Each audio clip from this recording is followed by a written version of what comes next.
It was just a dream, but the pain was as intense as if it were real. At first, a numbing cold, then sharpness, like razors slicing apart her skin, and last, a smell like burning bacon. Raina sat up in bed, catching the scream in her throat before it had a chance to leave her lips. Her tank top was plastered to her skin in night sweats. She prayed that she hadn't screamed this time.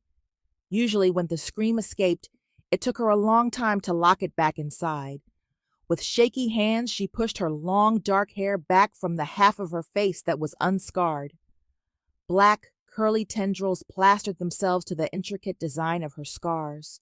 She didn't bother them, preferring her hair to hide the half of her face that had been destroyed in the fire. Slowly, she sank back into her bed, pulling the covers up to her chin, shivering. Bill felt his stomach grumbling. He was hungry, but had used the last of his money on the pills in his shirt pocket. Thank God it was Friday. Payday! Quickly, he brushed his teeth and splashed his face. He didn't have any bus fare, so he would have to walk to work, which meant if he didn't leave now, he'd be late. He zipped up his jacket, locked his apartment, and hurried to work. It wasn't even light outside, which was just fine by him. That meant he'd have the streets to himself. He didn't much like people, and people didn't much like him. And that was fine, too. Bill buried his hands into his pockets, wishing he still had his big parka.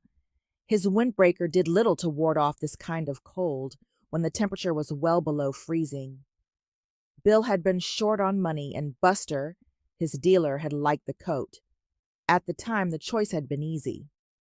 He cursed under his breath, wishing for at least a cigarette. He spotted a butt holder at the bus stop. He dug through it until he found a decent one. The people waiting for their bus either gave him a wary glance or avoided eye contact altogether, hoping he wouldn't beg change. He ignored them, digging into his pocket for a disposable lighter, and then he hurried back on course. When he finally got to work, he stole a cup of coffee. It cost 50 cents, but he never paid. Once, one of his bitchy, uptight coworkers called him on it. He spent 5 minutes indignantly explaining how he put $5 in the coffee can at the beginning of each week, and how he was highly offended that she would jump to such a conclusion. Red-faced, the bitchy, uptight coworker apologized profusely. He had just walked away, shaking his head. Bill sat down in the canteen, cupping his hot coffee, trying to thaw out. A few of the shirts and ties were in the small room catching a quick bite. Bill never acknowledged them unless they spoke first, and since he was just a clerk in the mailroom, they seldom had a reason to speak to him, and that suited him fine. After taking note that there were no free donuts or danishes sitting out, Bill tossed his empty coffee cup in the trash and left. When he was gone, a woman stood up and put 50 cents in the coffee can for him. She kept her head lowered so that her hair masked the half of her face that was covered by scars. Raina used to eat her lunch in her cubicle until management passed a rule that food had to be consumed in designated eating areas only. After that, she'd go out to eat, except for days when it was too cold or wet. Only then would she be forced to sit in the canteen with her coworkers. Raina was a loner by choice. She thought her colleagues were okay and seemed nice enough. They always tried to include her in that "don't leave Raina out just because she's different" sort of way. But Raina didn't want to be forced on people just because they felt sorry for her or because they wanted to feel better about themselves. She didn't want any more to do with the people that tried to get her to go to their church, or who gave her pep talks about her inner beauty, or who complained about their horrible lives. She thought she'd slit her wrists if she heard one more person tell her how inspiring she was. Didn't they know that all she was doing was the best that she could? "Hi, Bill." Raina glanced up to see Bill come into the canteen. Jill had greeted him. Raina didn't like Jill. Absently, Bill said hi and poured himself coffee. He drank it black, Raina knew. "Cold enough for you?" Jill asked, in the way of making conversation. "Yeah," Bill replied, sitting down at a table far away from Jill and her friends. Jill was the office slut. She had slept with a number of the guys in the building. Now she had her sights on Bill. Raina had overheard her and her friends talking about Bill's police record and Bill's shitty pay and how freaky it was that he never spoke to anyone. And they laughed that he looked like Brad Pitt on crack, but nonetheless Jill thought he might be worth a tumble or two in the bedroom. That offended Raina at some deep level that she normally kept buried. It reminded her of the time she came upon a group of boys at school, talking about how they'd screw her as long as she kept a bag over her head. Jill might have a pretty face, but she had an ugly personality. Raina threw away her trash and left. God, I'm happy she's gone, one of Jill's friends said. Yeah, looking at her face makes me sick to my stomach, Jill said absently, while watching Bill. He had his head buried in his hand, intently reading the paper. Jill loved the way his long blonde hair fell all unruly in his eyes. She loved his stubble and his cold blue eyes. She liked how detached he was, as if life was an afterthought. Jill lived for the approval of her friends and the creature comforts that a good job afforded. What made Bill so attractive to her was that he went through life as if none of it meant a thing to him. She was going to turn up the heat. Bill was just the type of bad boy she liked. Bill couldn't get his check fast enough.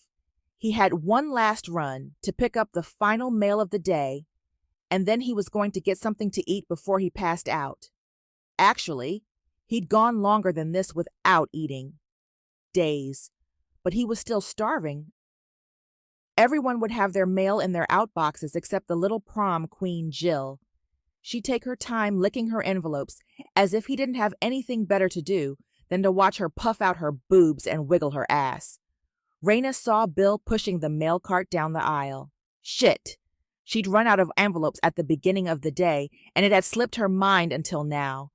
She had 4 letters that had to be postmarked today. He grabbed the mail out of her outbox. Do you have any envelopes? She asked softly. His blue eyes met hers, and then he frowned. What? Envelopes? Do you have any? No. He glanced at the clock. I'll bring you some back when I drop these off. You don't have to do that, she replied quickly, barely looking up. One of the envelopes slipped off the cart. Swiftly, Bill reached to grab it before it hit the floor. Raina didn't see him and reached for the letter as well. Their heads cracked soundly into each other. Ow! Bill held his head with one hand. Painfully, he squinted at Raina, who was holding her eye. Are you okay?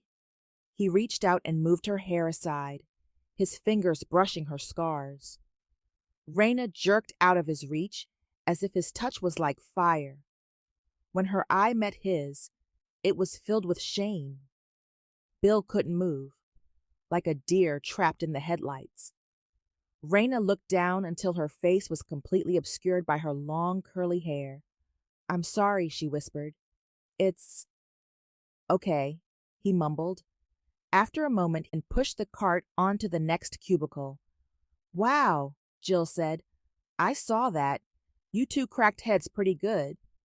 Bill looked back over his shoulder at Raina, who was still covering her eye. She was sitting very still in her chair. She'll be all right, Jill called after him as he walked back to Raina's cubicle. Hey, he kneeled in front of her. Let me see. Raina just stared at him with her one good eye. Come on, he whispered. He gently put his hand on her wrist, the one that hid her injured side. It's okay. She let him lower her hand, and he pushed her hair behind her ear and looked at her swelling eye. You need some ice on this. It's probably going to swell shut. There's probably ice in the canteen, he offered. Come on. He held out his hand. Tentatively, she took it and allowed him to guide her into the canteen. What about the mail? Jill called. Bill ignored her.